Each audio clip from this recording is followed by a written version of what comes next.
Hi there and welcome to another Midweek Memo. How big is your Jesus? Is he this big? Or is he this big? Or is he this big? Paul wrote to the church in Colossians saying that Jesus is the image of the invisible God, the firstborn of all creation. Paul had a huge Jesus. Jesus, who is creator of the whole universe, who is the sustainer of it, who is the recreator of it, who is the revealer of God's nature, who is the reconciler between us and God. And it makes such a difference. How big your Jesus is affects how much you think it matters to be on his team and on his mission.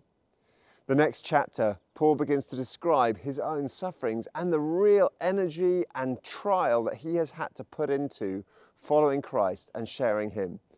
But in light of Jesus being so big, of course, it makes sense. All the treasures of wisdom and knowledge are found in him, Paul says. And so, of course, he will gladly go through hardship to share him with others. It's a great vision for us as a church, the whole of the beginning of Colossians, actually. But this question, I think, is the most important of all. How big is your Jesus? It's a great one for us to ask about our church and indeed ourselves personally. How big is he? I wonder how you would answer that today. 3 notices to share with you today. The first is about our electoral roll. This is the year where we have to completely renew our electoral roll. That's the list of our members of our church. Now, it doesn't matter if you've been on it in the past or you haven't been on it in the past. Everyone's got to fill in a form like this again in order to be on that electoral roll. Being on the electoral roll is a way of indicating that you're a member of the church. It allows you to vote at our annual meeting and also to take on certain roles in the governance of the church. So please do grab one of those, fill it in and get it back to us as soon as possible.